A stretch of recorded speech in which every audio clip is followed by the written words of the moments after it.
Idaho Governor Brad Little delivered the keynote address at the annual Farm Bureau Legislative Conference held last week in Boise. A new governor with a new idea called the Red Tape Reduction Act. Sweet music to the ears of Idaho agriculture, heavily burdened by both state and federal regulations.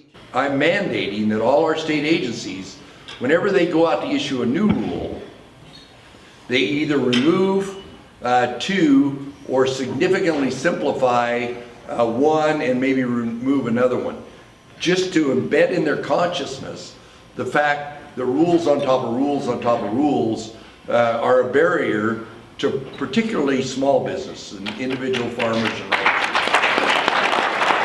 Senator Steve Vick, Assistant Majority Leader, explained why legislators feel sideboards are needed as the lawmakers move forward on how to pay for the citizen initiative to expand Medicaid.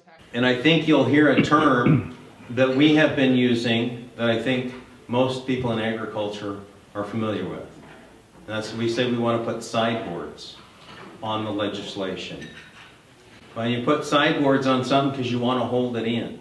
And one of the reasons that we want sideboards on it is because in many and virtually every other state it's been tried, it's gotten way more expensive than they ever anticipated. And I'm going to tell you right now that there's three ways we can get that money.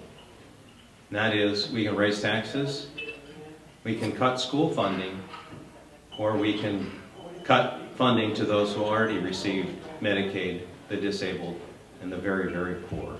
House Assistant Majority Leader Jason Monks says tax revenues are way less than anticipated so far this year, making funding past promises and Medicaid expansion an even bigger challenge. After everybody turns their tax returns in April, and we count them up in May and June, by the time we get them all counted, the idea is that we're going to come out on the plus side there, but we're in the neighborhood of about 100 million behind right now, from where we thought we would be.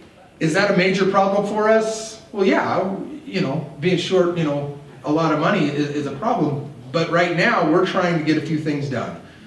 We're trying to figure out how to fund Medicaid expansion. That's what people voted on, so we're trying to figure that out. We have a school, the 5th year of our career ladder, which is about $60 million that we kind of already promised over 5 years ago.